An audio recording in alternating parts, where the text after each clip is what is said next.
The greatest power you possess is your ability to choose. Join Lowe's Moore as he reveals how you can begin to maximize that power by exploring yourself on the deepest levels and committing to making lasting and positive changes. Get ready to achieve breakthroughs that will lead to accelerated growth and transformation, because you are now tuned in to The Blueprint. Why the actions contradict the lamb. I'm fellowshipping when I'm with the fam. That's more relations, that's forming a phonic.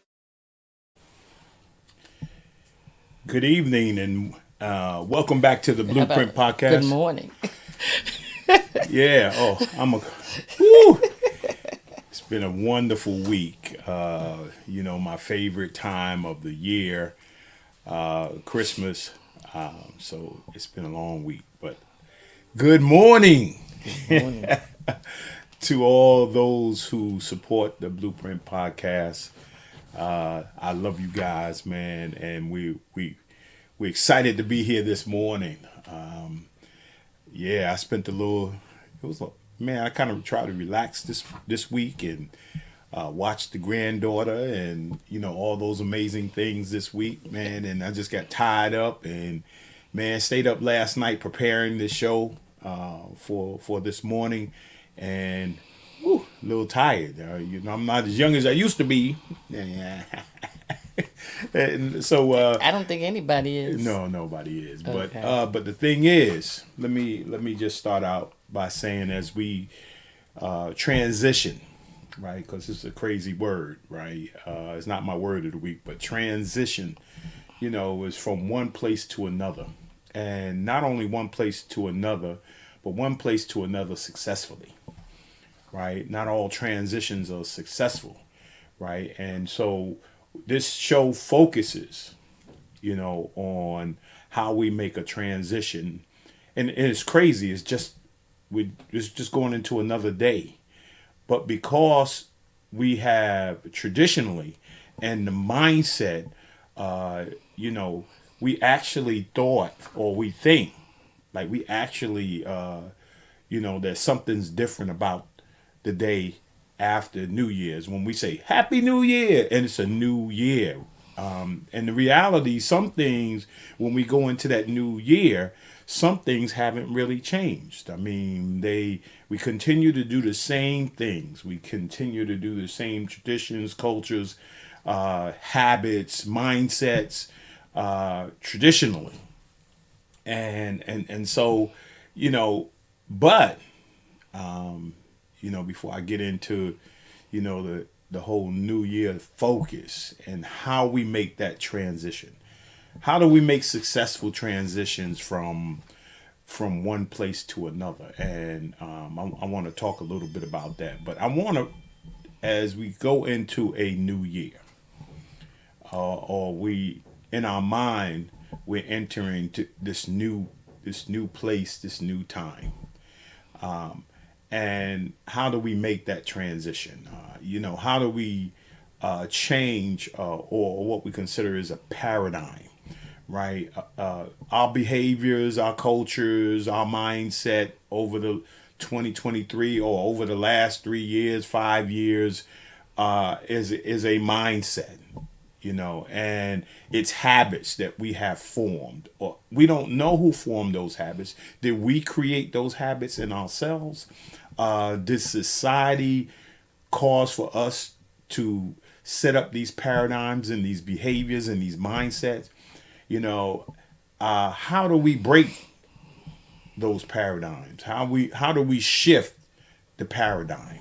And so as we go from 23 to 24, right? How do we change the paradigm? How do we change the behavior? How do we change the mindset as we go from 23 to 24? And I like to offer up just a few things before we go. Mm-hmm. And something that I've been working on and over the last few years is a mindset of life. What is it? What is life?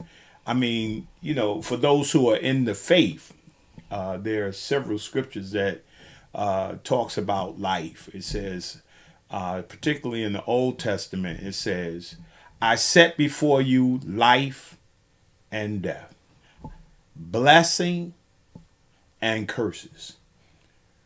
And then it gives you an answer for it. God says, choose life. So as we go into 2024, right, we can take on a mindset of death. We can take on a mindset of curses, right? Or we already in that mindset and we're just carrying them over to 2024. Or we can think about how do we now change our mindset to life, and how do we change our mindset over into blessings, and what is that? So life presents you life and death. It presents you positive, negative. It presents to you yin and yang, right? And the question is, are you going to get stuck in the yang, or are you going to get stuck in fear, or are you going to figure out how to live a life of faith, how to live a life of joy, and how to live life, right? And so I'm going into 24 with a mindset of life, and I'm making sure that the things I think, right, line up with life, and the things I say line up with life, and the things I do line up with life. So as we go into 2024, what is life, right? What is life? So and hopefully part of that life mindset is that when you get to a certain age, man, I said to my wife just a little bit earlier, I am getting a little older, right? But God has the ability to renew your strength. He has the ability. You're in a co-laboring relationship, and you have an ability, right, to live life at a higher level, a higher frequency. You don't have to get old and the frequency lowers, right? You don't have to get older and the vibration lowers, right? You can live a life at a high level, and so we're going to talk about this transition, and we're gonna make it work this morning. So without further ado, we're going to talk about the book of the week. Yeah, Pastor Bill Winston out of Chicago, Illinois,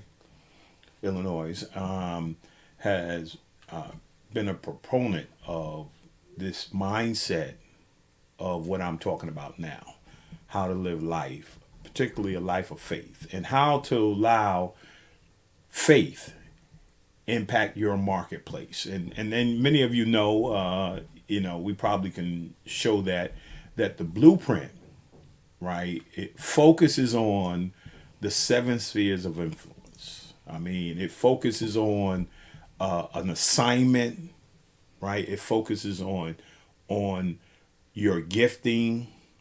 It focuses on your purpose and the reason why we exist. And then you can kind of see it in my logo up there. You can see religion or spirituality. You can see family. You can see education, right? You can see business and finances. You can see sports, arts, and entertainment, and you can see business. I mean, you can see government and law and media, and you can see that these areas, these 7 spheres, 7 mountains, are areas that people are using their gifts in. Now, they're using their gifts for the positive, or they're using their gifts for the negative. But I believe each and every one of us, right? Each and every one of us have been born with a purpose, a gift, and an assignment to impact one or more spheres of influence. And so Dr. Winston says that in his book From Faith to the Marketplace, right, that we all have this gifting. And the question we need to ask ourselves is, what is our gifting? What is our purpose? What is our assignment? Why we exist on earth? And are we fulfilling that assignment? So that's the book of the week. Make sure you get it. It's going to be a book on the first 3 months. And for me, right, as we talk about, making the transition, this is one book besides the Bible. Bible's always number one. And then number two, I'm going to be using this book to refocus, right? And so here's some words. And let me just transition right into my words, particularly the ones I've been talking about, the ones I have been sowing over the last few shows is reset, right? Sometimes we don't know we need to reset. We need to pause, stop, and reset, right? And, I don't know if you've seen that movie. What's that? The movie with The Rock, and he was where they built that tower. Remember they built the tower, and he had the one leg, man. Remember? Yeah, it was like a fire thing, like Inferno or something like that. It was a yeah. Yeah, I mean we'll find out that, but at the end, the this brand new building, people, of course, the negative people, the people were trying to rob the building, and so they set the building on fire with his family in it, and this guy was a genius, man. He had built this building, man, that was like there's nothing you could really do to it. But they found a way to set the building on fire with his family inside, and somehow he got into the building. But at the very end, on just right when he was about, him and his daughter was up there, and the owner of the building was just about to perish, right? And his wife and some of the police was down there trying to find what the remnant or the solution for whatever the issue or problem was, right? She found a little pad, and she was trying to figure out how to stop what was going on in the building, and she pushed the reset button, right? And she pushed that reset button, right, which caused the building to shut down, right, and then restart, and then all the systems came back online, which put out the fire, right? So sometimes you gotta reset. Sometimes you in a fire you don't know, right? And you don't know what's going on, and you're trying to do the same things. I think it's called Skyscraper. Thank you, Monica. Skyscraper, yes. I had just found it on the internet, and Monica put it up on Skyscraper, right? Yeah, and she pushed the reset button. Sometimes, man, you've been on fire. I mean, in 2023, we didn't just flow through it. But we were on, we had some fires in our life, and sometimes you got to push the reset button, right? My wife was talking to me. I don't know if she can,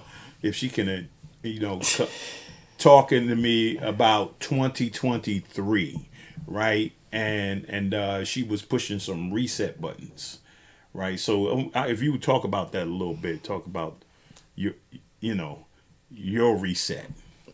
My reset. Yeah. You said you start talking about in 2023, everybody would look at you when you go to church or when you go to work, and you're smiling like you are right now. You smiling and you smiling in the church, and you singing the song, and you telling everybody, man, how are you? Oh, I'm good. I'm really, really good. I'm blessed. All those things, right? When there's a fire going on, there are issues going on, right? But that you don't want to let people know about. So you were talking about some things that you needed to take care health wise. Yeah. This year. Yeah. No. I wasn't sure we were going to get that because that's kind of early into the conversation. Yeah. Well, I'm just going with the flow. Oh, you're going with the flow. Okay. All right. Yeah. No. So I didn't want to interrupt your flow. So I think for me, a lot of times people can't wait to get rid of 2023 because or the year that they're in because of so many things that might have happened that were not good. But for me, there were a lot of things that I had to experience in 2023 physically. You know, I've had issues with my legs and my hips. And so as I was coming out of 2022, there was times I could barely walk, right? And so I went into 2023 and I went to the doctor and they took my blood test and they were like, you have markers for lupus. And I had heard that previously. And then I started having chest pains like in May or something like that in 2023 and went back to the doctor and the hospital and they're like, yep, your markers for lupus. We need you to see a specialist. And so I scheduled to see it. Meanwhile, I was having these chest pains. So I didn't know, I have a heart attack, like what's going on? And so I scheduled all these medical appointments in 2023. So I had to see a specialist for lupus. I had to see a specialist for possible cardiac issues. I had to see a specialist for, possible clotting, right? And then I ended up, doing my normal test that a woman has to do, mammogram, and it came back abnormal. And then they made me come and do, like, I had an ultrasound, and they made me do another ultrasound. And like every time they come with one of these tests, and I had a cyst on my face. I had to take that out last week. You might have seen I had a thing. So I had all these things going on, but in each time that I had them, I was waiting patiently for the results, right? And so, one of the things that can happen to you is when you begin to have symptoms of something, you start looking stuff up, right? Thinking, and then you diagnose yourself, right? And then all of a sudden, the other symptoms that were in that diagnosis, start making you start having stuff, right? So, with the lupus, I had heard that before, and I was like, oh, this happens, that happens, and I'm struggling. So my doctor said, I need you to go see somebody. And I went to go see this specialist, and they gave me all of these blood tests. She said, I'm going to give you these 5 markers. If any of these markers are positive, then more than likely you have lupus, and we'll move forward from there. So I'm like, okay. So I take the test. The same week that I did the test, I also had the test with my what was going on with my chest, and they were like, well, you probably have some gastroenterological stuff, whatever, and so we want you to go see a gastroenterologist, right? So I'm like, okay. So I schedule that. So I'm waiting for the results of the lupus test, and I forgot to look at it, and it was just before my birthday. I think it was like August 5th or something like that, August 3rd, and I was waiting for the results, and I look in and I see the results of the lupus test, right? So when I look down at the results, what I realized was the results I was looking at were the results I was looking at were the results from the original test, from the first one in January and May. So I looked at it and said positive, AN, whatever that was, positive. So I'm like saying, man, I probably have this thing, and I'm gonna have to just deal with it the rest of my life.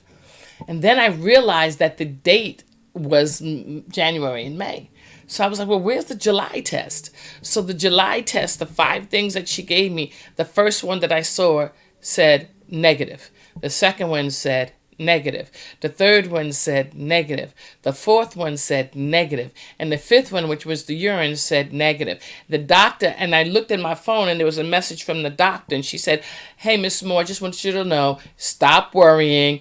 You don't have it. You're good. And it was just before my 60th birthday. So I was like, wow, like you couldn't give me that news. But I still had to wait for the results from, what was happening with, with what was going on with my throat and my stuff. So they sent me the results, and they said, your stomach, everything is good. You have a little bit of an issue, a reflux issue, like some inflammation around your esophagus.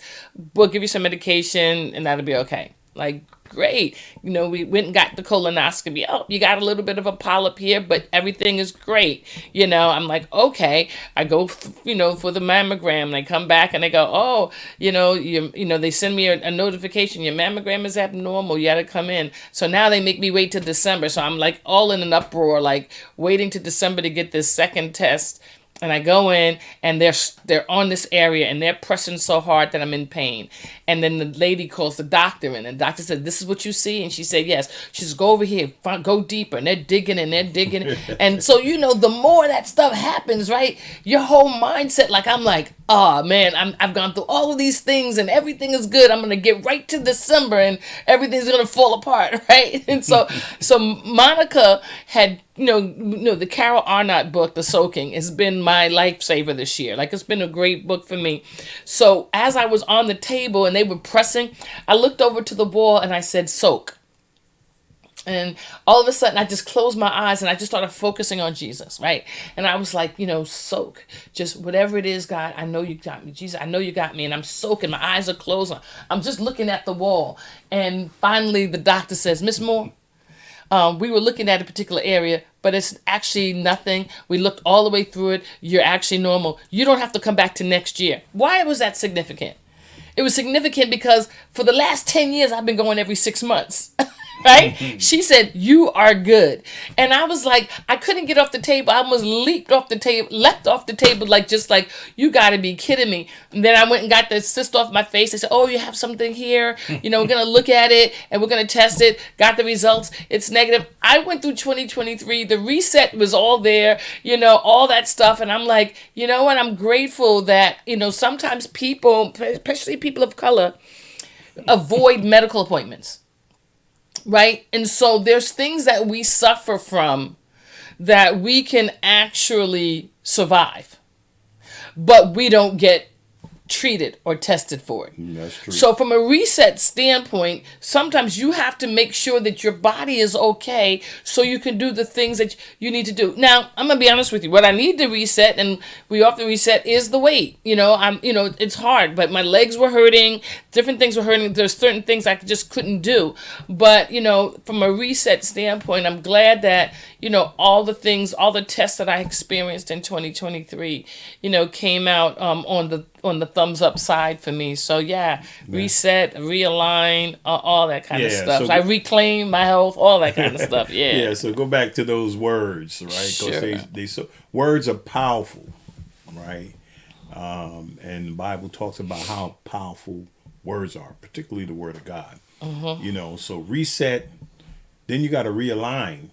Yes. Right. You got to realign. You realign yourself with whatever your belief systems are.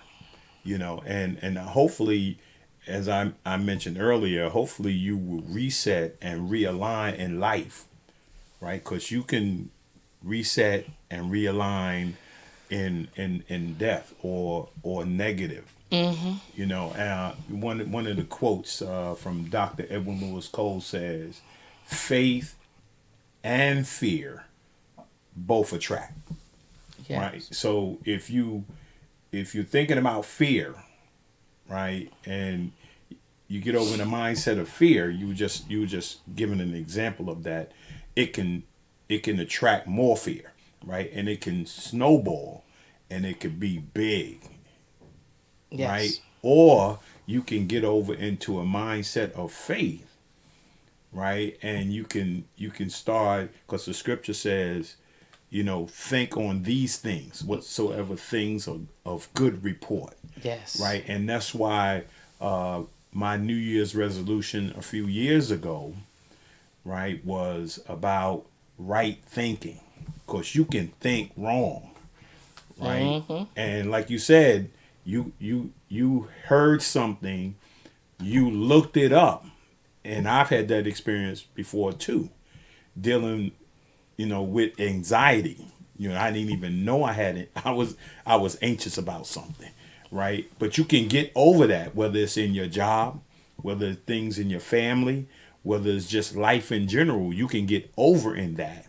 And right, it can snowball, right, and create a mindset of fear.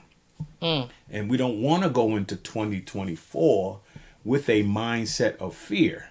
we want to go into 2024 with a mindset of faith. So back to those words, I'm going to just say them now. Okay. You know, realign, restart, reclaim, to, you know, and then reignite, right? Because it takes an energy, right, to you got to ignite that energy. You got to ignite that faith that's in you, and that's our word of the week. We got two of them, right? Is reclaim and reignite. You know, set a fire, a passion for life. You know, a passion to serve. Right, and to move forward, and here's my Hill Hopper, Pierce Harper, right, affirmation quote moment. I'm going to read it here. You probably can see it, right? It's one of the things I keep in my mind, and one of my favorite all time ministers, pastors, mentors. You can have mentors and never know them. Right, he's one of my mentors, and Dr. Miles Monroe, may he rest in peace, him and his wife.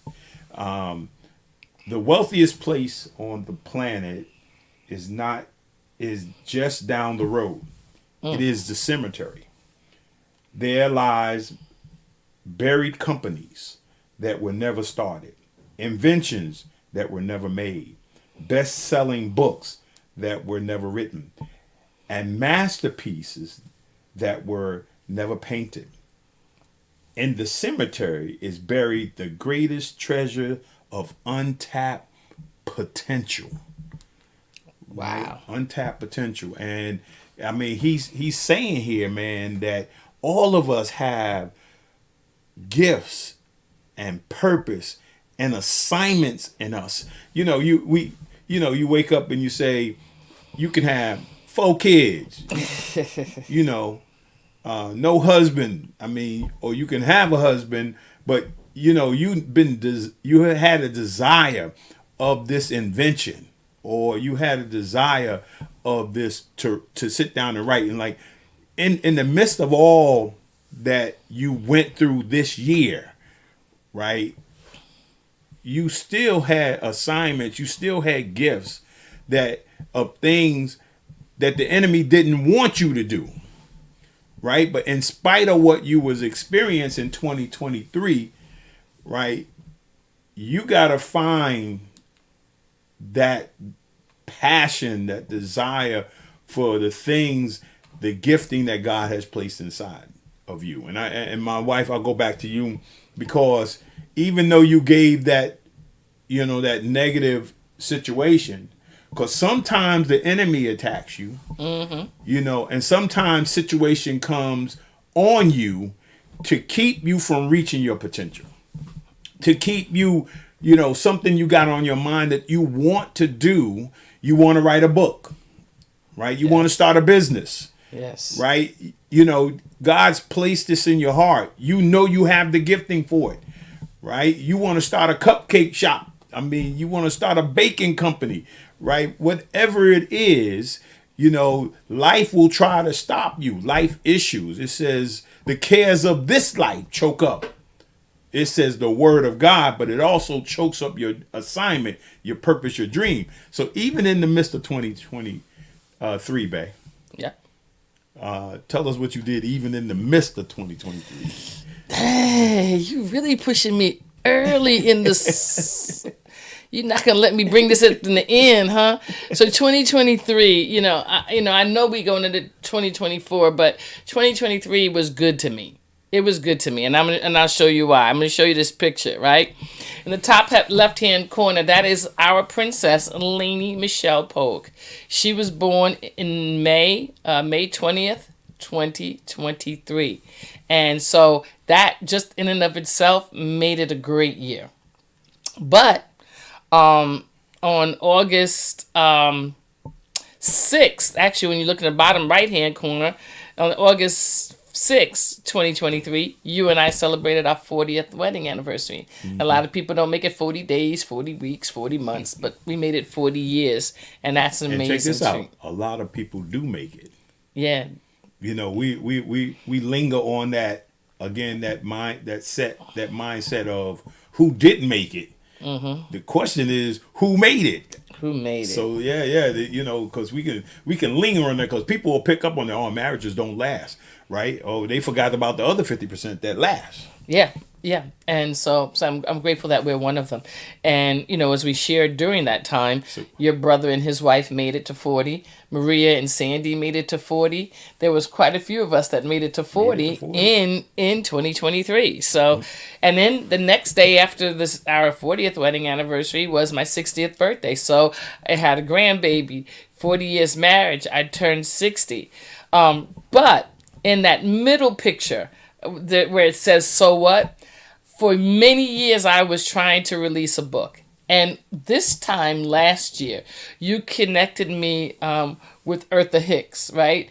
And Eartha was a publicist and a publisher for books and stuff like that. And Eartha helped me to release my first book. It was not my first book, but it's my first book. The other ones, the children's books, have been out for a while, but this was a first book, and so that was released, and it was every New Year's for about 5 or 6 years. I kept saying, "I'm going to release my book. I'm going to release my book." 5 years, maybe more than that. I'm going to release my book. Never did, but in 2023. That book came out, and we did pretty well. Book is still available for those who want it, but that book is still out. So I want to say thank you to you for my Christmas gift last year that culminated in the release of the book on my 60th birthday. And last but not least, in October of this year, I was installed as the assistant pastor of Emmanuel Pentecostal Faith Temple. So 2023 was a blessed year for me. And so I am grateful for it. Sometimes I remember, when I go back in my brain, 2013 up until October was that kind of year for me. Like, I had all of these things were happening in 2013. I had gotten promoted. I was placed on the New York State Behavioral Advisory Council. I was voted in as the co-chair and chair of something. There were so many things that were going on. And then my mom passed away in I had turned 50 in 2023. We celebrated our 30th wedding anniversary. Isaiah graduated from high school. There were so many things in 2013. And then I was smooth sailing into the end of the year. And then my mom got sick and passed away. And it kind of then 2013, I was like, I don't want it to end because that's when my mom was alive, So that was the last time a parent was alive for me. Well, I mean, this is a picture of life. You 2024 comes with whatever the challenges are, right? And the challenges are there to make you stronger, right? But here's one of the real keys, in getting, like, I'll go back to your book, right? You've been trying 5 years or more to get this book done. Yes. Right. And then all of a sudden, we came up with, I talked to Gerald Hoover, we talked to Eartha. We connected with Eartha, and sometimes it's not what you already had. It's not how, because you already had the book. You knew how to write the book, right? You just needed a who, right? So sometimes you can't do it all by yourself, right? You can't write the book, produce the book, so forth and so on. You need help. You need to figure out how to get that done. And so Eartha comes on the scene and she said, Patrice, you can. She started explaining, you can do this. When do you want this book out? And so now you have to create, right? You have to create a blueprint. Oh, good. That's a good word. Right? You have to create a blueprint. You have to create a plan, right? I think scripture talks about people without a purpose or people without a vision will perish, right? I mean, that means that, if you don't have a plan, right? If you go into 2024 and you don't have a plan, right? You could have a problem, right? If you don't create a plan for it or a blueprint for it, as you go into 2024. And so there's a couple of things that I want to we just flow in here, so let me if you if you got some resolution plans, things that you want to do in 2024, man, throw a couple of things up that you're trying to do in 2024, a couple of things that maybe you've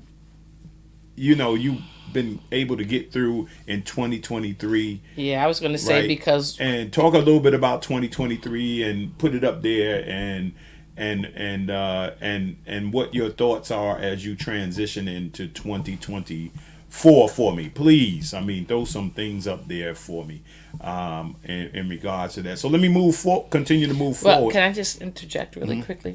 I like that part that you said 2023, because we get to a place sometimes that we rush our way through a year. We have a couple of days left, today and tomorrow left in 2023, and so I would like to hear what 2023 meant to individuals out there. What did you accomplish? Did you accomplish your goals in 2023? Yeah, and because that's a real key, right? I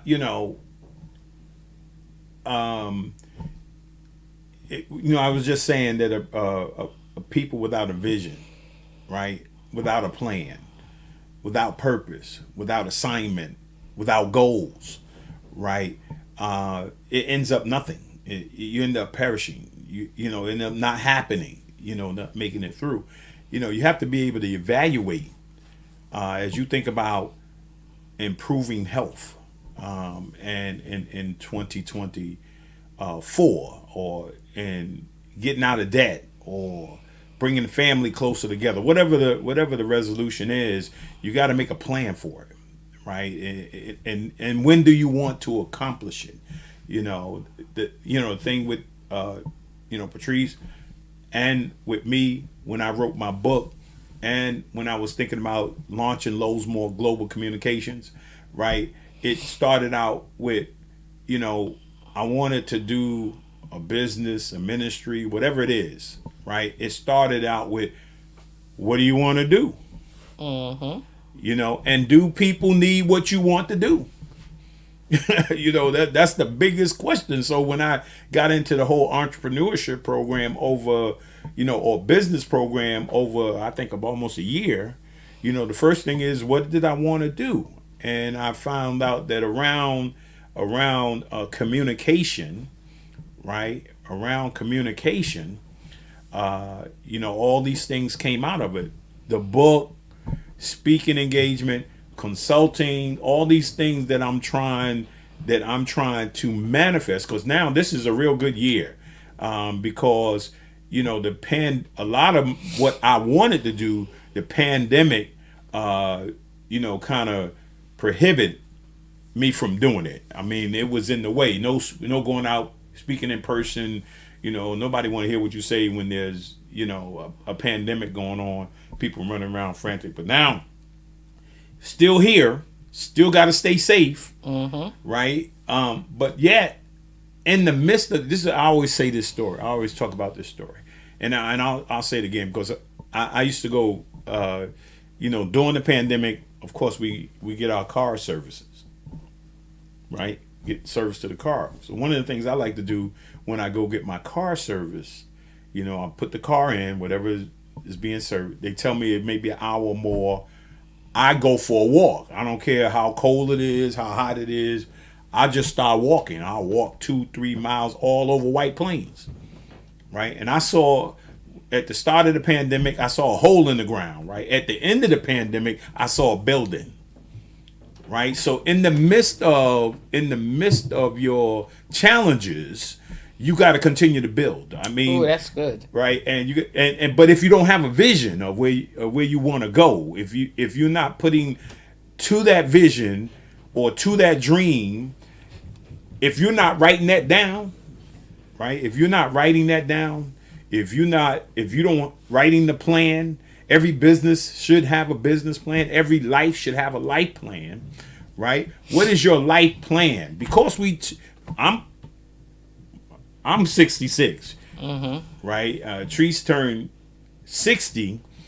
Life does not stop at 60 and 66, right? People are still building. People still have assignments and gifts and purpose to their life, right? But what are you going to write down? Yes. Right? What are you going to write down? And so as you go into 2024. That's good. Right. You got your movie? You want to do your movie in your... Yeah, let's go over to a movie. My music, and of course you can't play it on these things, but the movie Wish came out. And of course, we took our grandkids to see Wish. Mm-hmm. We even took the 6-month-old. We took Lainey with us. We took Dakota. We took Hartley. And so we go to the movie and we listen to the movie about wishes. So don't get thrown off by the word. Don't get religious about the word wish, right? Because we all wish for something, right?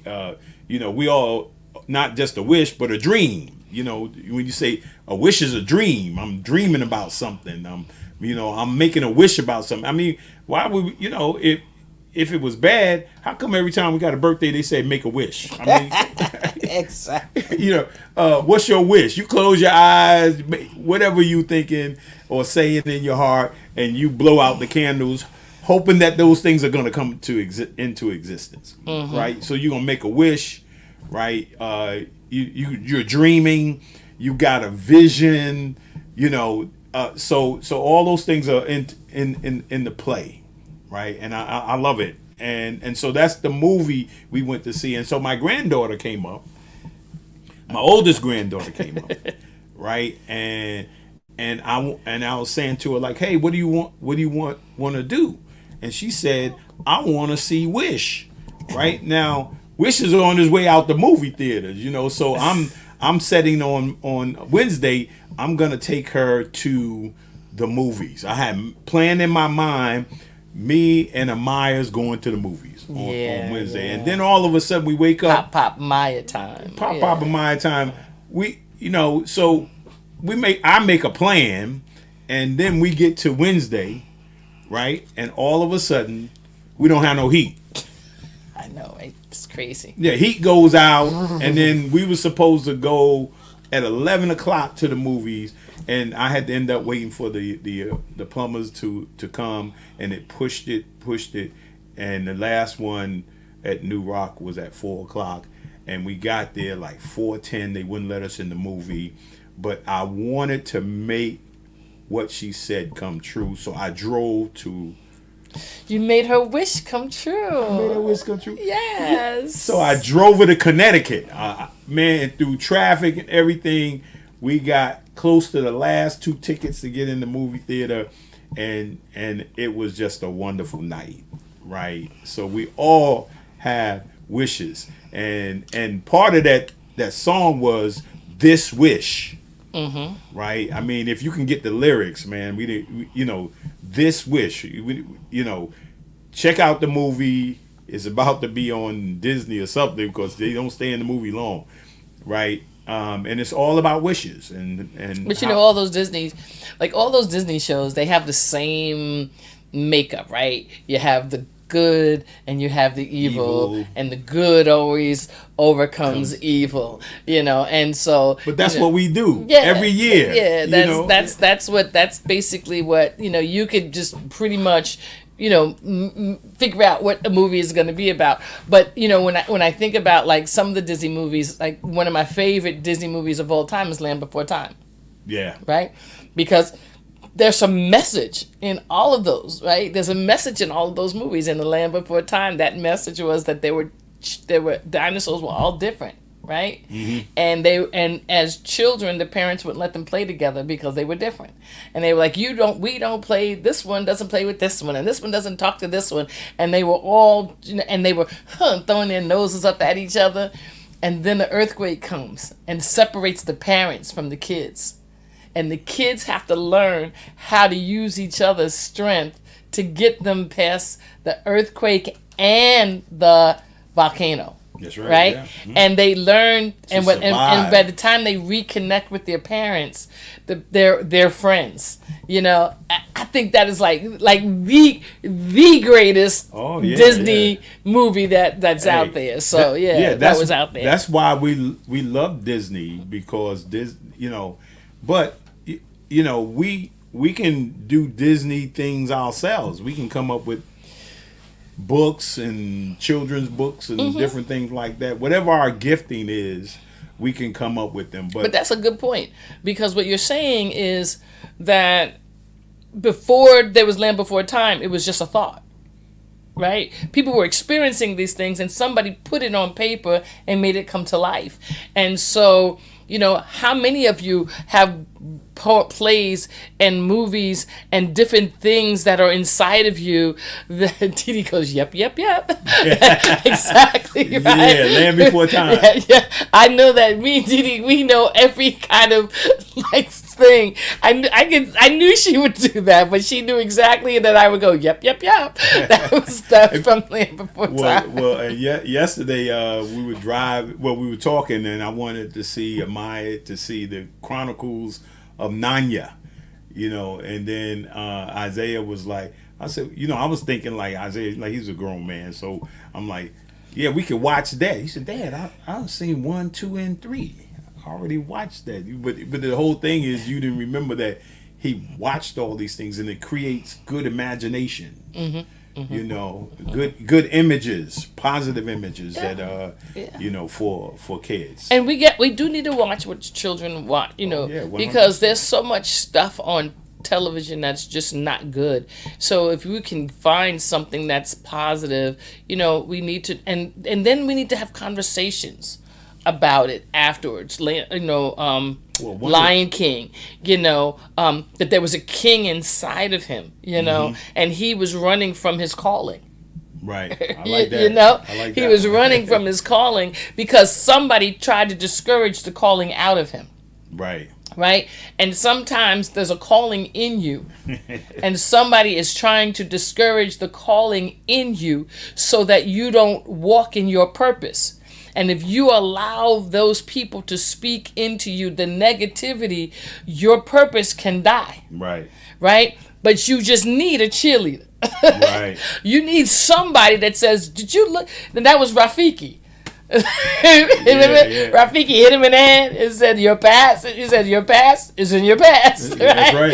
Yeah. He said that happened a little while ago. He said that was in your past, right? And so you need to have somebody to remind you that whatever mistakes you made in the past, whatever you did in the past, that does not dictate what God has in store for you in the future. It helps you to be experienced so that you know. But if you have something if God has something in store for you, listen, don't let anybody tell you that your past prevents you from having that. Yeah. Amen. Yes, my mommy loved Land Before Time. She sure did. Yeah. And then that was the music, This Wish.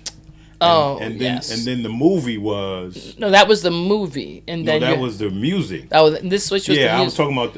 But the song in This Wish was the music of the week. And then the movie of the week was Aladdin. Okay. With Will Smith. Nice. Again, wishes. You get 3 wishes. Same concept. Yeah, same concept. You get 3 wishes. But the reality of all these things is, in order to make your wish, in order to make your dream, right? In order to accomplish anything, you still got to work. Absolutely. You can have the gift. You can have the assignment, but work comes with it. Right? And so you got to figure out the strategy by which you can move in the direction towards that success, towards that dream, towards that goal. Absolutely. Right? But I do believe it has to be written. Absolutely. You have to write it down, and you have to evaluate, am I on track to accomplish this by the time I said I wanted to accomplish it? Right. And let me be clear. Just because you write it down or you said it, if you don't achieve it in that time period, doesn't mean you're period doesn't mean you're a failure. Right? Because I think sometimes what ends up happening is we put these things in place, we don't accomplish it, and then we throw it out. We throw the baby out with the bath water, right? We've got to get to a place where we don't give up. We just keep going and we keep going and we keep going until we get it. And so that's the thing, is perseverance. Dee, a couple of comments came up. Dee said Rafiki reminded Simba that we have a responsibility to our ancestors to fulfill our purpose, right? And Didi says, my pastor always says, prayer without action is just a wish. Ooh, come on, right? And Monica says, purpose with partnership helps also. Exactly. So if you've got to be careful sometimes, who you share your purpose with, because not everybody's on the same path as you. Right? And some people don't want you to fulfill your purpose. But if you find somebody that's able to push you and invest in your purpose and you in that person, I think I said to somebody, I think we mentioned last week, and I don't know if it was here or was somewhere else, we said that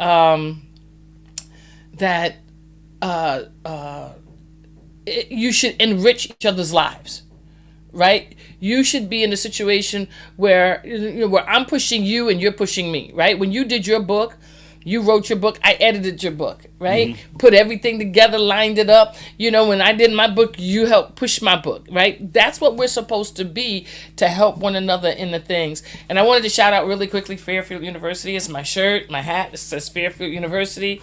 I just wanted to shout Fairfield out for a second, before we go on, because I'm digressing, but I want to digress for a reason. I wore my Fairfield shirt because Fairfield University women's basketball team is ranked number 18 in the mid-majors for women's NCAA basketball. Shout out to my team. They're 11-1. Go Fairfield. But our daughter and son-in-law's team, Stony Brook University, in the same poll, ranked number 9. So I wanted to put that up really quickly. Shout out to Fairfield University and to Stony Brook University.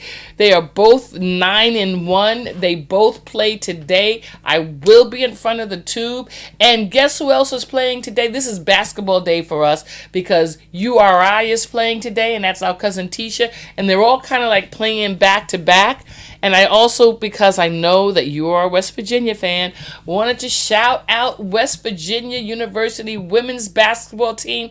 They are ranked number 25 in the majors, not the mid-majors, but NCAA Division I basketball. That is your team. Congratulations. They are 11-0. And so this is a basketball mania for this basketball family. So in 2024, I want to see all three of those teams at the top of their polls, of their conferences, and seeing them all go to the Division One NCAA tournament. So shout out to West Virginia University, Fairfield University, Stony Brook University, their coaches and their players. And I think this past week, Coach Ashley Langford from Stony Brook University got her 50th win as a Division I college coach. That's so right. Man, this was a good 2023. And on Wednesday, I think it was the Pop-Tart Bowl. West Virginia University football team won the Pop-Tart Bowl. And you love Pop-Tarts, don't you? Yeah, they was in the right bowl. Yes, yes. So I just needed to shout them out. Yeah, I got my new, for Christmas, we got our new West Virginia gear, we all good. Yeah, right? we wearing that. He went. See, I would have worn my Stony Brook stuff, but I went to Fairfield, so I got to go stay with my team, and Fairfield. He went with his West Virginia because that's where he went.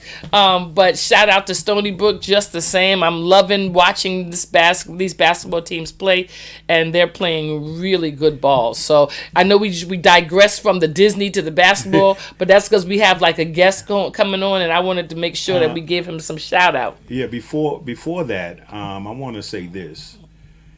I think scripturally it says God doesn't put on us what we cannot bear, but he always makes a way of escape. I think the key to that is we have to find and search for the way of escape. So you know that's my scripture, right? That's 1 Corinthians 10:13, right? Yeah. They have no temptation taking you, but such as common to man. But God is faithful. He will not tempt you. He will not suffer you to be tempted above that you are able, but will with the temptation make a way of escape that you might be able to bear it. Right. That's so the scripture. I always, whenever something happens, Yeah. whatever issue you're going through, whatever challenge you go through, I think that's when you have to either, well, not either, but you have to spend time with God. You have to meditate on His Word. Yes. Right. To find the escape. Oh, yeah. Yeah. Right. Yeah. I'm finding that challenge every single day that I wake up. That I got to transition from this mindset of death into this mindset of life every morning. Right. And I got to transition every morning from my humanity, my flesh. Right. And I got to transition into my spirit, because when people ask me stuff, man, when I wake up in the morning, man, there's always no.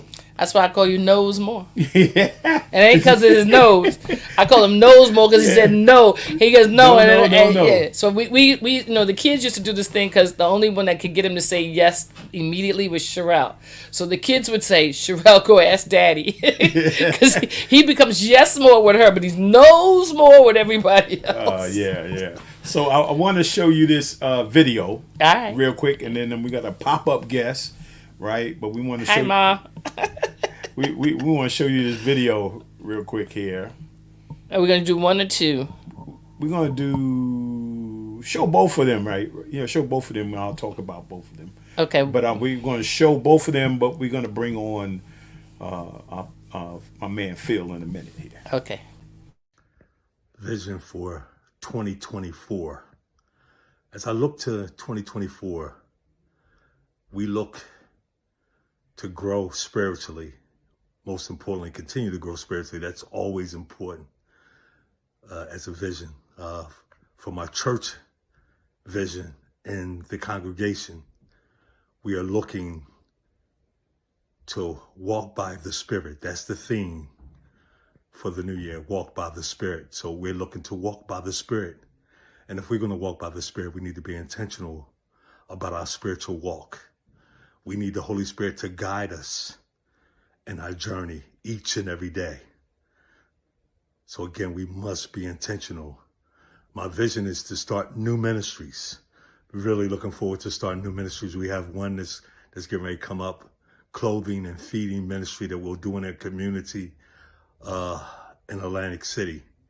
I'm right outside of Atlantic City in Egg Harbor Township, and my church is in Northville. But we're looking to see how we can connect and collaborate even in 2024. I am truly looking to collaborate with other ministries and other people that are doing ministry work. So everything I'm doing is tied to ministry. And I know God will provide. I know God will take care of me. As far as my family and what we're doing, is continue to be consistent, continue to look to be a blessing to others, not just ourselves, not just to obtain stuff for ourselves, but how can we impact our community in such a mighty and great way? So we're looking to impact. So that's my whole thing for this year coming up. Impact. And I'm looking for other brothers and other ministries to do what God has called us to do in this hour, this time. So that's the vision. That's what I'm looking to do in 2024. Just before you show the next one, our prayers go out to Pastor Marvin. He's been taking care of his father. Him and his wife have been taking care of his father-in-law, her father, and he passed away the other day. And so in the midst of when I asked him the question about what his vision was, right, he did not waver in regards to sending me a 2-minute video about 2024. Right, even in the midst of what he's going through right now, he still had a vision moving forward. So That's a true man of God, because he understands that in the midst of his go through, that his words can continue to encourage. And knowing him, he's probably going to be up in that pulpit pastoring and preaching, tomorrow morning and tomorrow evening, because he understands that that his calling is about life. Right? Yeah. Death is going to come upon us all, but we've got to continue to live, continue to live and do what we have to do. Oh, Brother, yeah. He already sent me his sermon for tomorrow and the Zoom. Excellent. Excellent. We're going to hold off on Dr. Phil for a minute because he just popped off, and we're going to get him back on. And once we get him back on, we'll go forth. So 2024 is really, I loved, I think we had a couple of things more. You had a person of the week, and Yeah. let's kind of pop. Listen, this person of the week is an amazing person of the week. Like, if we could ever get like somebody of this magnitude on the blueprint, it would probably blow it through the waters. But this amazing person, Oprah Winfrey, who started out, kind of like in just humble beginnings, and is absolutely amazing right now. So, and they just redid The Color Purple. Yes. Oh my. It was just beautiful. A lot of the ladies, we went together to see it, and Oprah is no joke. My sister is a Color Purple connoisseur, right? And while we're waiting, if you've seen Color Purple in the past, put up your favorite Color Purple saying, because that was, I think our cousin Angie just went to see it, right? And everybody's been talking about it. But if you've seen The Color Purple, what is your Color Purple saying that is your favorite? People like, you told Harpo to beat me. But Dee Dee knows everything about Color Purple. But Oprah, it was like just amazing, and I would love to be Monica put up all my life. I had to fight. It's like Oprah Winfrey. Come on now, Oprah Winfrey and Color Purple. Me and Dee Dee, we have our thing. We do Maki Da. You and me, us never apart. Maki Dada. But in the movie, they didn't show that. So I was a little disappointed because I wanted to see that part. But But it was the play. It was more replicating the play. Yeah. Play version musical. Yeah. Which is cool. Yeah. Sophia Home now. Yeah. That was a person of the week. Yeah, it was Winfrey, Oprah. Yeah. Oprah Winfrey, and we had a birthday. One birthday shout out. My big brother, Mike Hammett. Yes, Mike has been in my life since I was I want to say 13 years old. He was a basketball coach at Mount Vernon High School. He became like a big brother to me, and he is exactly 10 years older than me. So he is 70 today. So happy birthday. And he is a consummate viewer of the Blueprint without a doubt. podcast. Thank you, Mike. So Mike Hammett, happy birthday. I love you, bro. Yeah, let me say this, Mike, real quick. I don't know if you remember, I did the show with Denzel, right? And Mike, when he was younger, right, was stocky. He's a little stocky. So when I asked, and Mike came on it, and Mike's name came on, I said, yeah, there go Mike Hammett. And so, Denzel said, yeah, I think I remember Mike. He was the chunky guy with the funky jump shot, right? Yeah, I'll leave my that was a tribute, because Mike was stocky. He was kind of strong, and he had them strong moves, but then it's amazing Denzel remembered, that he was stocky and that he had that jump shot, or he could have said, oh yeah, I remember that guy had no game, man. But he didn't say that. He didn't say he had no game. He just said he was. Yeah, well, he had enough game that he helped cultivate the girls' basketball team at Mount Vernon High School. And when we won the state championship, a lot of that had to do with what Mike Hammett did for us when we were growing up as kids. And thank you, Mike. No question about it. Yeah. Dee Dee, I wanted to put this point up. Dee Dee said she loved. Masa put something. She said, I love The Color Purple because it's about Celie's relationship with God. First words of the book are, Dear God. So what I find, and I love it. And for those who haven't seen the movie, I don't really want to break it too down, but most people have seen it already. But what I love about the beginning is because of everything she goes through, she doesn't believe. And at the end, she's found her faith. And I think that is like so powerful, because there's a lot of us who go through trauma, who go through behavioral, go through all kinds of things. And because of the trauma people have experienced, they lose faith in God. And so sometimes we, as men and women of God, we might come upon somebody who's experienced trauma or experienced pain. And in the midst of that, we need to help somebody through, because, we might need to bring somebody through. And so I'm so grateful, that in that movie, even though Suge Avery was worldly, right? She kept saying to her, honey, smile, look at this, God does exist. Pick your head up, and on those kind of things. And we need those people in our life to do that. Your mom says, don't forget Denzel's birthday. Yeah. I want to say happy birthday to the Big D. It's because of Denzel and Pauletta that we got the blueprint. Yeah. So we got to shout them out for sure. Definitely, without a doubt, man. The Big D. Yep. And Color Purple definitely was a classic. So you're gonna show this next video, and then we're gonna bring on our guest. Come on, we're gonna do that. Let's see about this next video clip. All right. Hi, Lowe's. This is Phil. Thank you for sending me this question. I think it's essential to have a plan and a vision for the future. And we have to lay it before the Lord, of course, but it's always good to know where in your spirit that you need to go.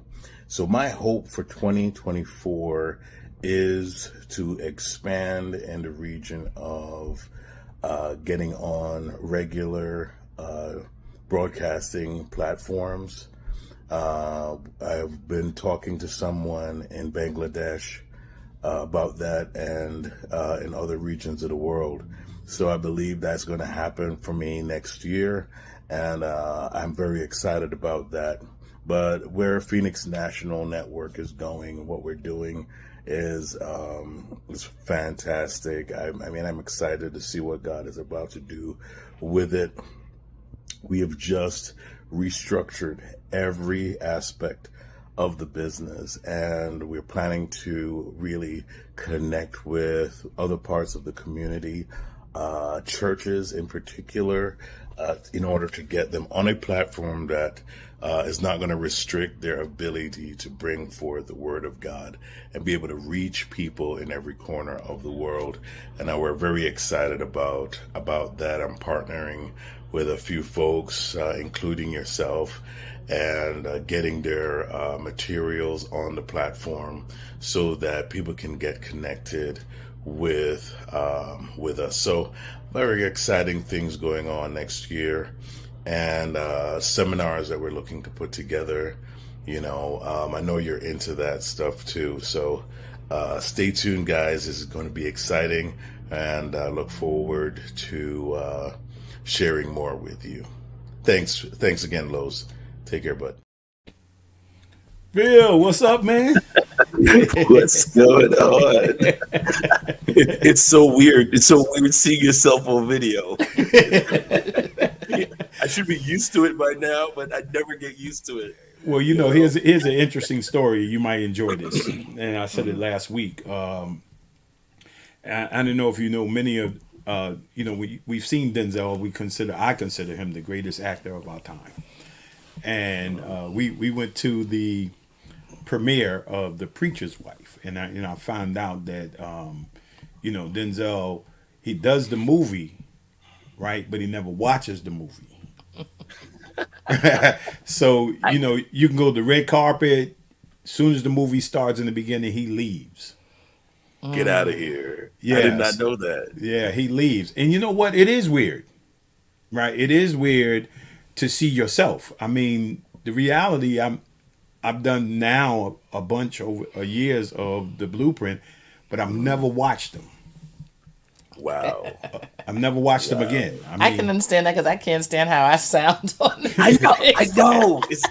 Is it just our own frequency we just don't like hearing I ourselves don't know. back? I, and you're talking to people that are like, oh, you have such a great voice. I was like, yeah, I'm glad you like it.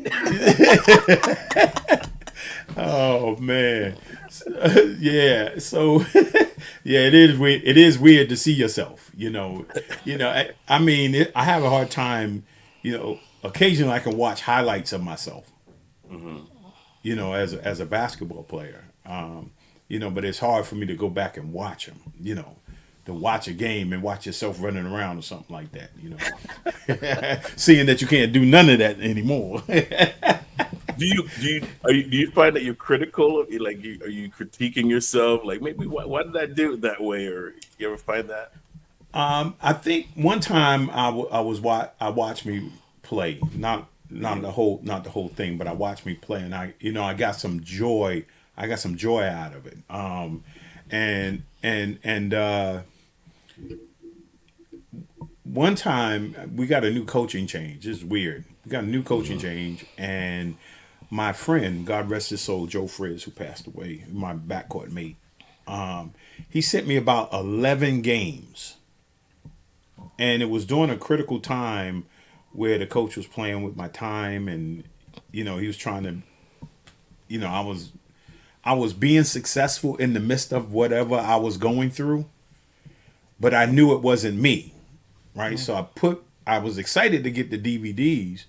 I put one in, I started watching, and I started crying Oh wow. because it just brought me back to a moment where I wasn't myself, and I was experiencing what I was going through by watching the video. So yeah, man, it's weird. I mean, it's a weird situation, but anyway, you heard, I don't know, earlier I put on my book of the week was from Bill Winston, Faith in the Marketplace, right? And Okay. it over the next 3 months or so in my men's group on Wednesday, in my King Movement men, I've been trying to talk about how do we impact the marketplace? How do we impact the spheres of influence? And so, as as you were sharing in your video, right, about your vision,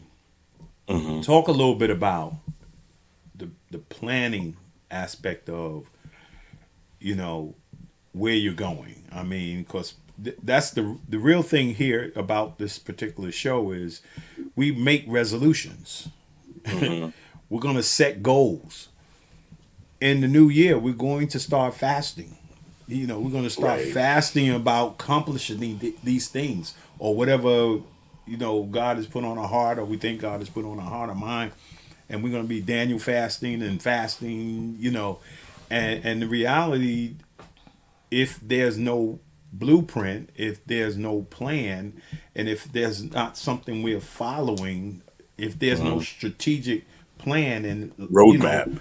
yeah, and I think we can show this the thing down there says write it down, Make it plain. make it plain, right? You can go down there to that little, you know, yeah, right. Write the vision, Right division. Make it right? Make it plain because you can say all the resolutions, you can do all the fasting, but if you can't write, if it's not written, and you haven't made measurable goals and realistic goals and begin to walk them down, right, you're going to have a real problem. So talk to going in what you see going into 2024. Wow, that is a deep question. I really, I find it interesting that you should ask me that question because I was just having a conversation with my wife last night, and I said to her, it's important for us to discover why we are here and the vision that God placed in us uh, for our life. Because without knowing that, anything you can have years of resolutions ahead of you, but if you don't know who you are and why you're here, you're just going to be running in circles, chasing other people's dreams. And finding who you are and finding out your purpose is an important start in defining the path that you need to take. Because in doing that, you know that what God has already placed in you, and you can pursue it knowing that you have the help of God with you. If you just choose a position or choose a trade and you haven't consulted the creator about it, the one who created you and purposed you in this world, then you're chasing somebody else's dream. Like, it's almost like I'll see you playing basketball, Lowe's, and I say, man, I want to be just like Lowe's. And I'm going to the basketball court and I'm trying to do all the moves you do, but I can't score for a lick, right? I mean, I can mimic you in the mirror all day long, but I can't play for a lick, right? But yet I want to be just like that's you trying to mimic someone else rather than discovering what God created you for. And that's usually my first advice to people is like, why do you want to do what you do? Right? What's the purpose behind it?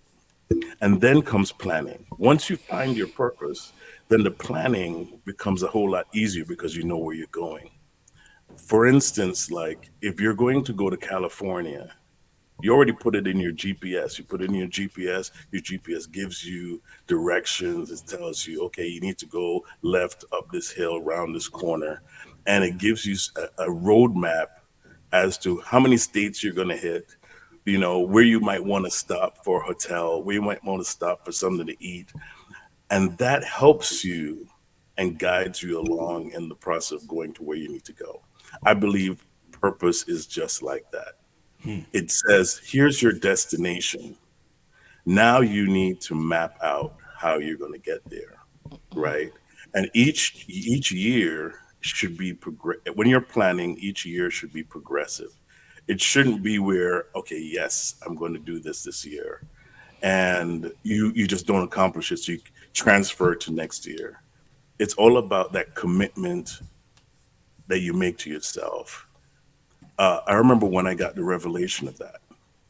If I can't keep a promise to myself, how am I going to keep a promise to somebody else? Right. Right? Because in psychologically, you feel like you're lying to yourself. So you don't keep that promise to yourself.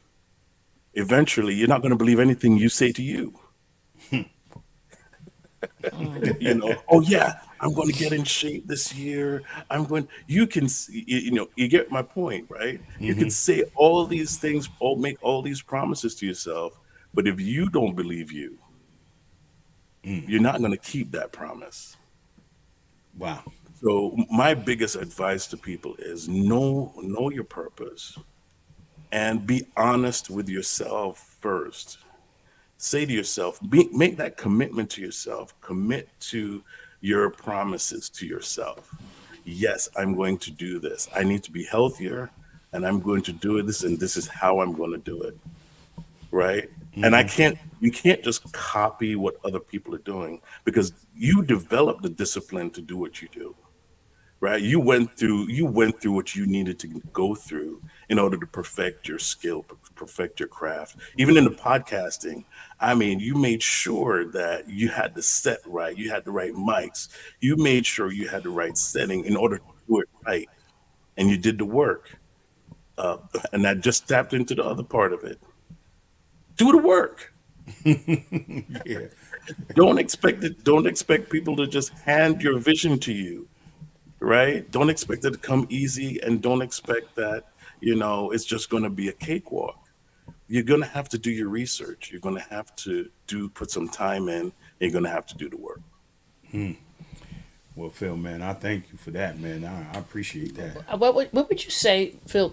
There are people out there that really don't know what their purpose is. right? So you just mentioned you have your purpose and you have a plan. But some people don't know, they don't know their purpose. They don't even know how to find their purpose. What would you say to an individual who's just, they're existing, but they don't know really what their purpose is? What are some things that a person can do to identify their purpose? That is an amazing question. I love it. I love that question. One of the things I could tell you what my journey was, and there were a couple of things that helped me. The first thing was, do not be afraid to fail. Okay, failure is a part of growth, right? You have to trip over yourself sometimes to kind of get an understanding of what you need to do next.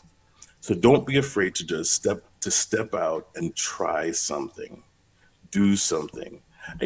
Actually, I use the word I promised myself I'll never use, is try. I believe Yoda was right. There is no try, right? There's only do. You're either going to do it or you're not going to do it, right? And Right. I believe that even if you think like, I forgot the name of the brothers that aviation that The built. Wright Wright brothers. Wright brothers. brothers, the Wright brothers. Yeah, I Wright brothers. love those guys because there was nothing to define what they were going to do before they did it. They just had like a vision of this could work. I see this thing happening. I just need to figure out a path to it. And they failed several times over. I mean, Luckily, they didn't go too high when they failed. Woo! Could you imagine that? Lucky they didn't. I'm at 10,000 feet, and now we gonna Yeah. fail. Lucky they didn't jump from 10,000 feet. I'm gonna try this at 3 feet. Yeah. I figured one of the guys was like, we might need something called a parachute. Right. Hopefully, the parachute was invented before the plane, so that in case we're in Yeah. a situation. And one of the things that to answer to your question is, what is some of the things I do well? Do I speak well? Do I write well? What are some of the things that I like doing? I like science. I mean, I like technology, right? I like acting. I like telling jokes. I mean, sometimes, and then when you find your gifting, right? When you find what you're gifted about and skill with, then you can use that to find purpose. Well, people, have you heard this statement? Somebody stumbled upon their purpose. I've heard that statement. Yeah. Yeah. And like where they didn't really know their purpose until something happened, and all of a sudden they had an aha moment, like, oh my goodness, like this whole time I didn't really know what my purpose was until this particular event happened, and I was in the midst of it, and now I understand my purpose. And I think that some people may not know, some people may stumble upon it, but everybody has one. Yeah. And the crazy thing is that there are so many more vehicles today to fail. Right. Right. I mean, you can get on TikTok, you can get on Facebook, you can get on YouTube, and you could just fail all you want. Either people go, but you put it out there, right? And people either like it or don't like it. And then what you end up finding is that people started getting all these views. Right. And like, man, how they getting views on that? I was like, but the next thing you know, they're successful because they found a niche. They found something that I always say, if you find your niche, something that you're good at, something that you like, because even if you like something, Phil said it earlier, even if you like something, don't mean you're gonna be good at it. Right. So you got to fail, because I had to fail at some things before I realized I can't do that. I think it would be good to see some people might need to, as a goal for 2024, is to actually identify their purpose. Yeah. Like I knew, I used And to. then you identify your plan. But identify your purpose. Right. Identify your purpose and then identify your plan, because you can it's like you're wasting time making plans on things that you aren't really purposed to do. Oh, you know what? I'm going to be a truck driver, but you can't drive 5 miles without falling asleep. You know, Yeah. I'm going to be this. That would be I'm going me. to fly airplanes. I'm going to fly airplanes, but I'm afraid of heights. That ain't your purpose. No. Yeah. I think you're onto a point. You're onto a point. There are two lows. Write down what you love, and then write down what you're good at, and also, you grow as a person. So when I was 20 and I wrote my list, there was certain things I really loved to do, and there's certain things I was really gifted at. If I should write that down now, there are so many other things that I love to do, and there's so many other things that I'm good at doing, right? Because I've learned some things, I've developed on some things. When I first started in media, it was newspapers. Who reads Who reads it? Who has? When was the last time you bought a newspaper, Lewis? Years now. Matter of fact, Don't you want to hear nobody bring me no bad news. You want to hear something funny? You want to hear something funny, Phil? When you think about our parents and our grandparents, right? When my grandmother died, and like how many of us went into the houses and went to clean out the house, and there were stacks of newspapers like that they saved in the corners, right? 1963, the March on Washington, such and such. Like there were newspapers like all over the house, and you're like, what is going on with all these newspapers? Because they saved everything. But newspapers meant a lot back then. Now everything is online. Now everything is online. Everything is electronic. We used to go to the library and get a library card and have to take books out. Now you just go click, click, click, click. Buy that book on iBooks and you good.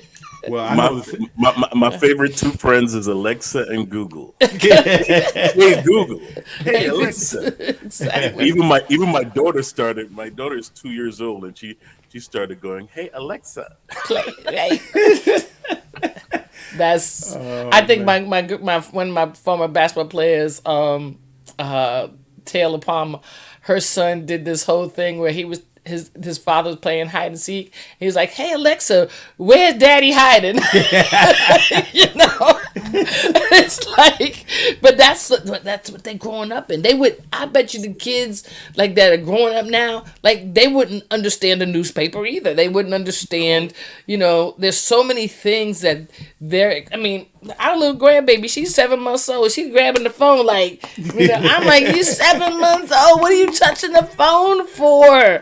Yeah, she's always messing up my watch. I don't know if she just be configuring stuff with her fingers or something.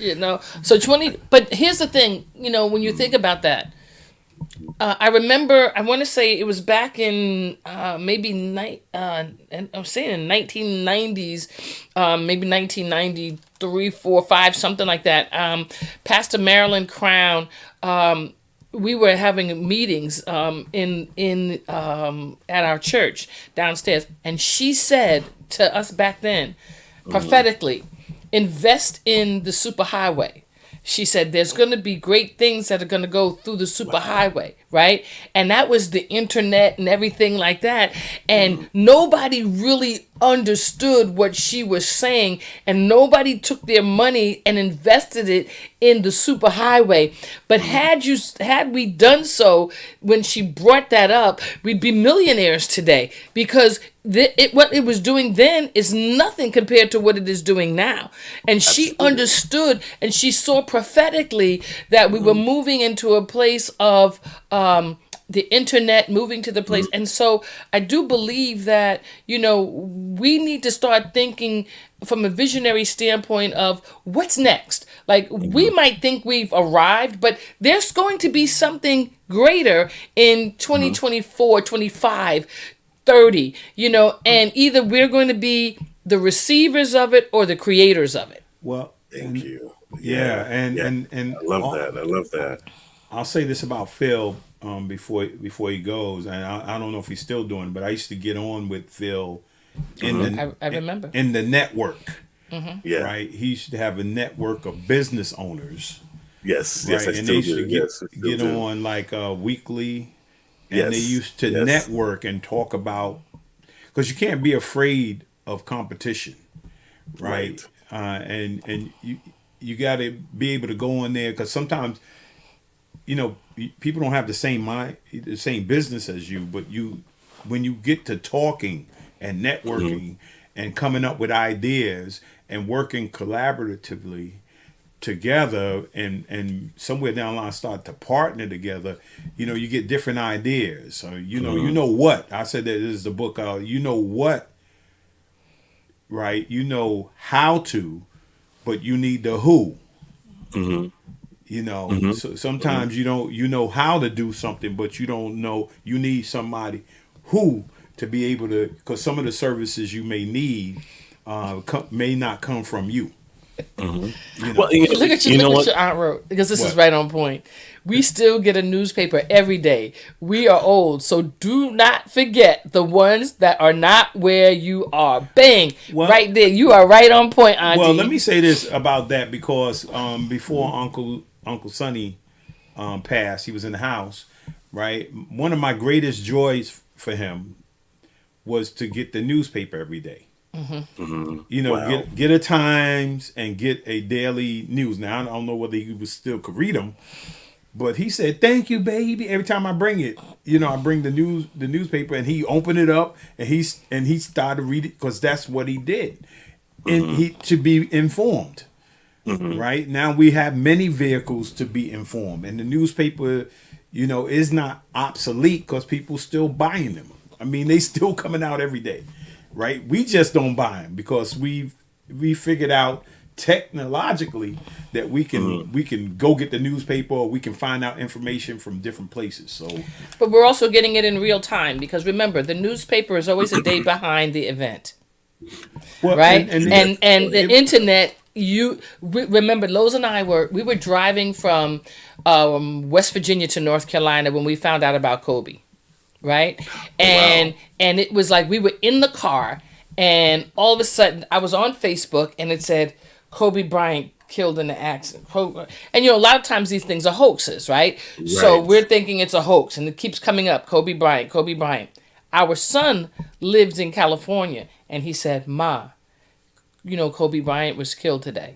Now, where Kobe, his helicopter went down, wasn't far from where our son lived. I believe it wasn't too far, and so Right. he was. So it was at that moment, but the internet almost went, like, it almost broke down, because it. It But was so now, on point.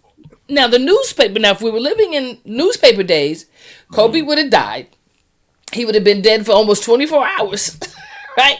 And the Right. newspaper would have came out the next day talking Right. about Kobe Bryant, yeah. right? Right. And so that's the difference between what we're doing now and what was done then. And so 2024, the question becomes, you know, Hmm. what's new? What's next? Right.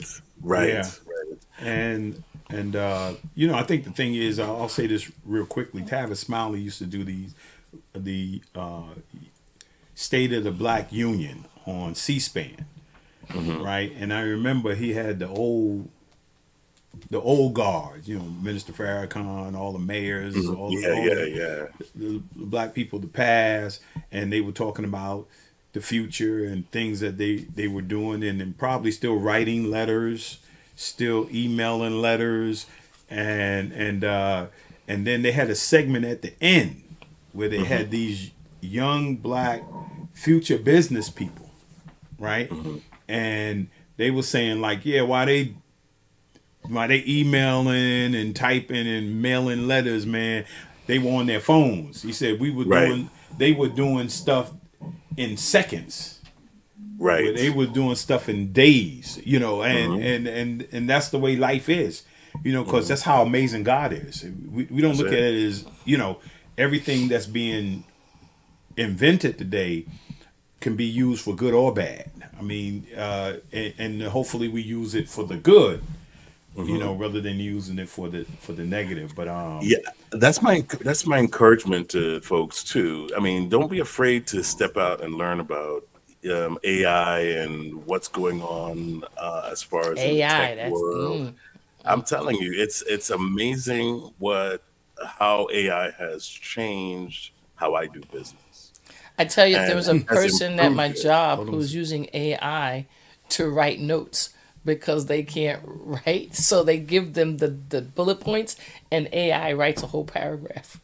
That's crazy. There is Sound like a so woman to much. me. I AI, am not going there. AI is a woman. You give them a word, they give you a sentence. You give them a sentence, they give you a statement. I can neither confirm or deny that statement.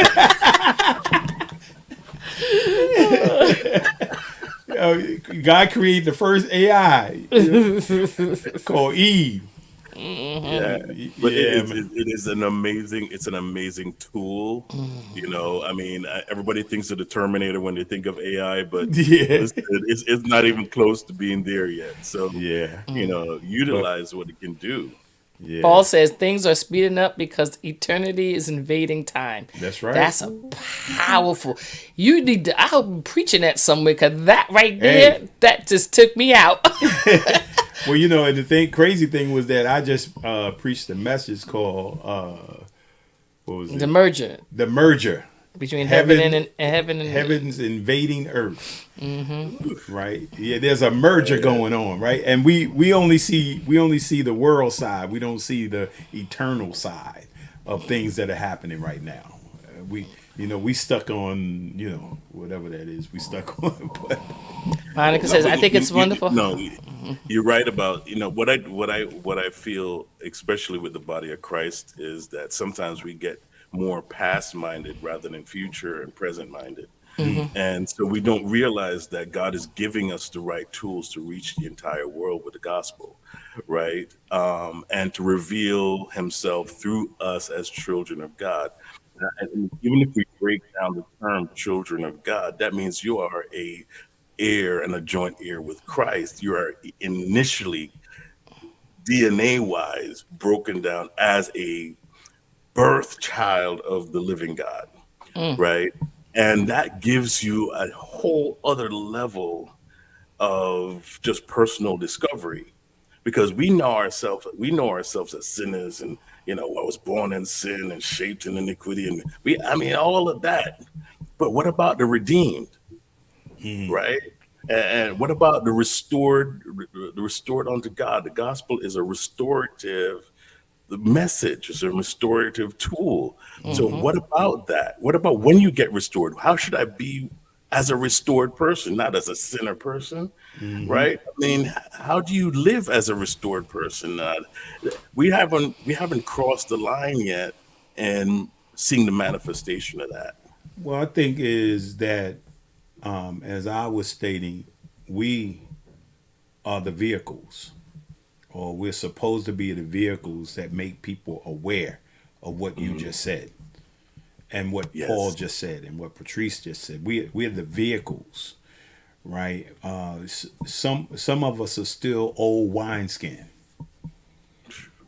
right? And you can't take new wine and put it in the old wineskin, or it's gonna burst. It's an old mindset, Yeah. right? And you need to be new wineskin so you can receive new wine, right? New ideas, new inventions, right? As you move forward, and Y'all, these comments is taking me out right now. So let me hold on for a second. Monica says, I It's- think it's wonderful how all these technological advances serve to assist us with our process, all gifts from God giving wisdom to men. She also said the church, and this is really powerful. We worried about the impact of the pandemic, but it said the church really pivoted during the pandemic. A lot of ministries benefited from its use, that being technology, because you reached people in their homes. I remember one of the scriptures just before, literally, I think it was March 9th. And I preached a sermon, and I remember coming from, it was 2020, right? So I came from Acts 2020, and it was crazy because not knowing what we were getting ready to go through. It talked about let me just read it really quickly here because I want to. It said, "And how I kept back nothing that was profitable unto you, but have showed you and have taught you publicly from house to house." Why was that specific? Because many people were only in church, right? And Right. this scripture talked about that we were going from house to house. And the Right. pandemic, immediately after that sermon, we had to start bringing the sermons into people's homes, right? People would go to church but not bring the word back into the house. But during the pandemic, the word invaded the house. The problem is people didn't come back into the sanctuary, forsaking not the assembling of the saints. But it was good for the moment of the pandemic that the word came into people's house, because there were people that their word was never in the house before that. But the word came into the house because of technology. Well, let me give you also love that. another Love that. powerful piece. You know, the blueprint started during the pandemic. That's right. Right, and the blueprint has probably touched more people over the last 4 years than many churches have. Because if you look at, I think it's the Barna data states that that people in the church, only 3% of the people in the church actually witness about Christ. Yeah.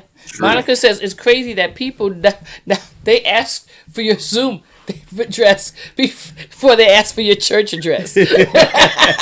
What is your link to your services? Oh, yeah. You know, and I believe I was talking to somebody the other day on Joyce. We're talking about Grace Baptist Church here in Mount Vernon, one of the largest churches in New York. You know, Pastor Dr. Franklin Richardson is the pastor, and they were getting ready to build a cathedral, right? Taking up the whole block. And because the pandemic caused people to stay home, and because their streaming of their services became so big, they chose not to build the cathedral because nobody was coming. They had to get rid of some of the services because they used to have 3 services, but people aren't coming out anymore because, Right. So it had a positive and somewhat of a negative impact, because the socialization that you get from coming out and fellowshipping, the fellowship is what suffered, right? The coming together with the saints suffered. Could I add something to that? Because I believe the command was "Go ye into all the world." That's right. Yes. And so I believe that we have gotten into this state of waiting for people to come rather than going to them. Oh, that's good. That's good, Doc. Right? It Yep. is It like said go. right. It says go. The command was go, not for them to come. That's good. Yeah. Right? And I it's think so, Let him finish, because he's Go ahead, preaching finish right it. now. I'm getting my offering. Send me your offering. Cash app. no, but it's like there are 2 commands that I believe Jesus left that we avoid obeying. And one is to go ye into all the world. The other one is to love one another as Christ has loved us. And we don't realize that that's the power of the church. That's the power of the body of Christ, is our ability to change the world by working together. Right? Yeah. I mean, if like that. we just put down our walls and say, look, you know what? Jesus is Lord on your side and on mine. Let's work together and let the world know about that. Let's go. Ooh, Let's go. Go. Yes. Oh, heard that in my spirit. Let's go.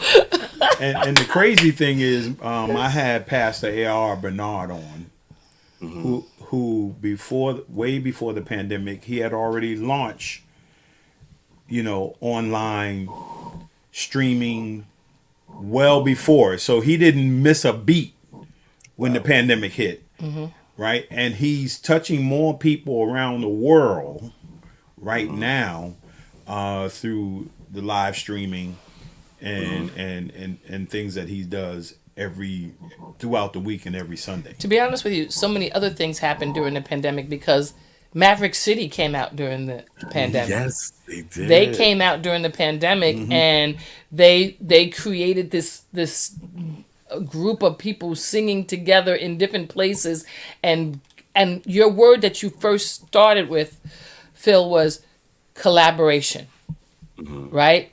Yeah. What they did was they collaborated with people from different ministries to create not a church, but to create a go forth, to Right. create, a go into. They created Right. something that people needed. And when you're struggling, music and worship is the thing that is almost like the pulling you out of the quicksand, right? And so they started coming together, and a lot of people didn't like them, right? A lot of people don't still like them because they collaborated and they impacted the young people in the world. And so some people who let me say this, I'm gonna say this and I'm gonna upset people. Some people whose idea it wasn't Come on. got boy. upset about the idea that was. That's right. Yeah. Yeah. Truth be told, we are afraid of the things we cannot control. That's right. Yeah. Or the Yeah, idea listen. we didn't come up with. What idea we didn't come up with. I say this primarily that they killed Jesus because he was different. And I say that in this sense. It is dangerous to be different because when you stand out, you're the only one out there. You're the only one saying, "Look, your sins are forgiven you. Go and sin no more." Right? When you're the only one standing out there pointing to that, and everybody else is like, "Stone him, kill him, murder. This guy is a sinner. Let's get rid of him." And the other guy is saying, "Well, his sins are forgiven." And he's telling him to go and sin no more. You become a target. That's right.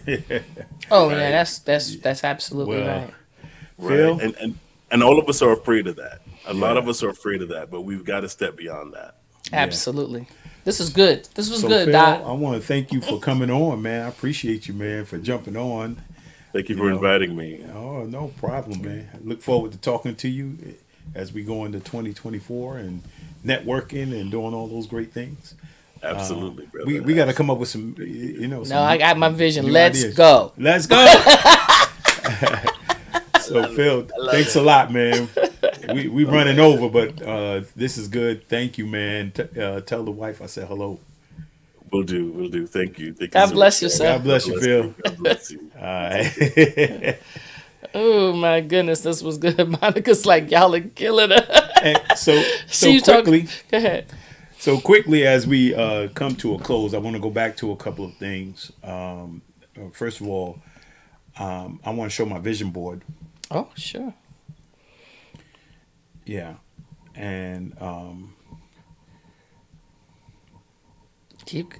coming. There you go. yeah, that's my vision. That's my vision board. I mean, you can see, of course, family is up there, and it says family first. Of course, God is first. Personal relationship, of course, is a personal relationship with the Lord Jesus Christ. I talk about divine health and divine prosperity. Of course, I've launched Lowe's More Global Communication, thinking about residual wealth.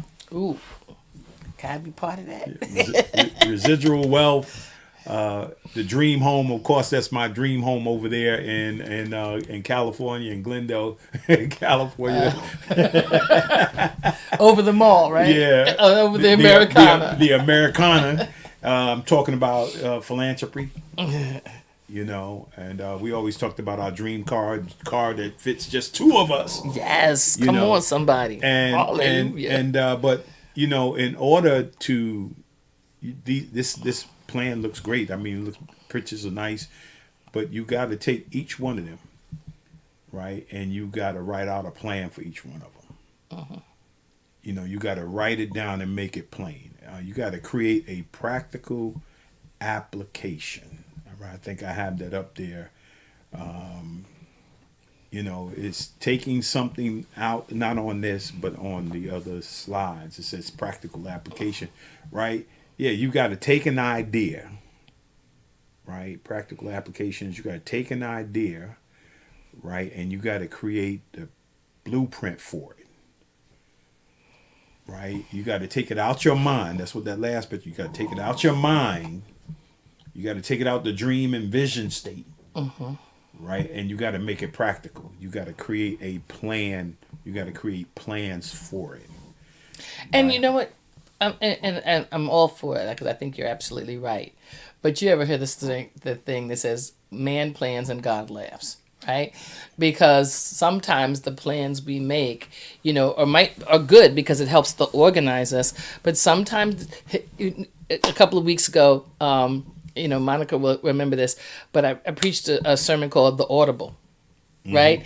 And in that there were some plans made, but you know, just like when you're in a football game and the quarterback comes and he says, we're going to run this play and we're going to get ready to run this play. And when he looks up, he sees the defense is in the same position as his play. So he calls an audible, right? And if you're not listening to what it is that God says, sometimes you may have a plan, but there might need to be an audible, but audible actually means sound, right? So you've got to be able to listen to the frequency or the sound of God. So in case you need to make an audible, you know, you can hear what God says, because the enemy actually sees sometimes your plan, right? Once you write it down, once you make it plain, the enemy also sees it. So he's looking to combat your plan. He's looking to make sure you don't achieve your plan.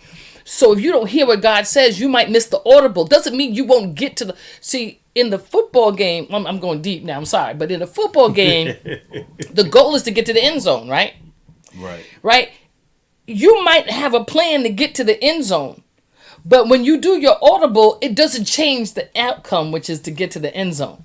It just changes how you get to the end zone, right? True. So you may make a plan, right? And your plan is to get to here, right? There might be an obstacle, but you've got to hear what God has to say as the audible, so you still get to the outcome, but you've got to always keep your ears attuned to what God says in case you have to change the direction to your plan. Right. Ooh, that was good. That was good for myself. Come on, slap myself out. God, goodness gracious. That was good. That was good, but I got to add something to it. Okay. I got to add something. Listen. Oh, that's what I'm saying, right? Everybody has a plan till they get hit. You better say that. And I agree 100% with what my wife just said. Right? With what my wife just said. That's Patrice. Right. So here's the other part of it. And Bill Johnson's book, it's a good book, Dreaming with God, right? Sometimes we're waiting to hear from God and God doesn't answer, right? Because you're in a co-laboring relationship, right? Sometimes God will help you with the answer, but sometimes God doesn't answer because he wants you to answer. Okay. Right. Let me stop you fast. Right. He's excited about the dream. Right. He doesn't dream for you. Right. It's your dream. Right. And so it's not up to him to tell you not to dream that. Right. To go for that. Sometimes God is going back. He's the cheerleader now. And he's saying, go with that idea. Go with that invention. Go that direction. You got to choose to go. You got to take the risk to go. Right? Amen. Sometimes it's not his plan, right? But it's yours. It's your idea. It's your invention. Right? It's your thoughts. And he will use that. We will use whatever that is for his glory. Amen. I'm gonna slap myself out. Well, listen, my sister. I want to see. My sister's such a smart aleck. You put a 2-seater in. She said if you had a 2-seater dream car, Patrice Wallace-Moore would still drop people off making 10 or more trips. I can't with you. I can't with her. Yeah. But they can't get in our car. They can't get in. She got to take another car. But this is good. 2024. I'm looking forward to it. I'm really grateful for 2023 and everything. Yeah. I'm grateful for you and being in my life for all of those 2023s from 1983 to 2023. Well, actually more than that, but as my husband. But truly God is good. So I'm looking forward to 2024. We're going to be at the Emmanuel Pentecostal Faith Temple tonight. I will be sharing the word with Pastor. I'll be there tonight. I know a lot of people are going to watch night. I wanted to share something because, a lot of people go to watch night service, right? And I asked Lowe's, what is watch night? Where did they get watch night from? Now, where do you guys know that watch night comes from? And I learned a little something today. But I'm going to read this to you really quickly because I want you to hear it. It says, on the night of December 31st, 1862, enslaved and free Americans gathered, many in secret, to ring in the new year and await that the Emancipation Proclamation had taken effect. Just a few months earlier, on September 22nd, 1862, President Abraham Lincoln issued the executive order that declared enslaved people in the rebelling Confederate States legally free. However, the decree would not take effect until the clock struck midnight at the start of the new year. The occasion, known as Watch Night or Freedom's Eve, marks when African Americans across the country watched and waited for the news of freedom. Today, Watch Night is an annual New Year's Eve tradition that includes the memory of slavery and freedom, reflections of faith, and celebration of community and strength. Let me be clear. It is we've changed it to crossover, to this, to that, right? But just remember that Watch Night represented freedom. And so let freedom ring as we go into 2024. We've been free for many years. Let's act free. Let's live in our freedom, fly in our freedom, move forth in our freedom, come forward and do great work in our freedom, plan for our freedom, have purpose in our freedom. And let's continue to watch because great things are coming in 2024. Hope you're looking forward to seeing it. I sure am because I'm free. How about you? All right. And so I want to say thank you to each and every one. I've been chilling out over here. I want to say thank you. And I want to say Happy New Year as we enter 2024. And, the reality of I'm going to back up what my wife just said. We are free. Some people don't think we free, but we've been free for a long time, right? And we always free in God. Right. And so I want to say again, thank you for your support each and every week. Man, I love you guys. Right. And then I say this each and every week. If God allow you to wake up tomorrow, make tomorrow your masterpiece. Amen. God bless you. And I just see you in 2024. Let's put that up. Yeah, that's our boy right there. Happy birthday 12/28 to Denzel. Yes, sir. So we're gonna close out. Thank you. Good. Have a great sir. Yes. Hold on. There's one more thing I want to show. Go up to the resolution real quick. Sure. Got a few minutes here. Yeah. Listen, it's our time. It's our house. It's our studio. We can do as long as we want and right can't there, nobody tell us nothing. Look, now this is America's top New Year resolutions for 2024. To save more money, to exercise more, to eat healthier, to spend more time with family and friends, to lose weight, to reduce spending on living expenses, to spend less time on social media. Ooh. Yeah, ain't gonna work. To reduce stress on the job. Those are some of the top ones for 2024. And man, look at that. Well, about 4 of them are mine. Lose weight, eat healthy. I ain't planning on spending less. I'm planning on spending more, so y'all can forget all of that spending less stuff. I want to make more, spend more, have fun, and give more to other people. That I'll do that. So God bless you. Heaven smile upon you. That's right. Happy New Year to all, and God bless. Happy New Year. Yeah, Happy New Year, everybody. Let's see what we're going to do today. And boom. We really hope you enjoyed this episode of Lowe's More, the Blueprint Podcast. Stay connected and follow us at our website, www.lowesmore.com. That's LOWESMOORE.com. You can also join the discussion on Twitter at Lowe's Moore and on Facebook at Lowe's Moore Jr. As always, thank you for pushing your mindset towards a better reality. This concludes the most thought-provoking portion of your day. Don't forget to like and subscribe to this podcast to stay fully up to date with everything we're up to. Until next time, be kind to yourself and each other.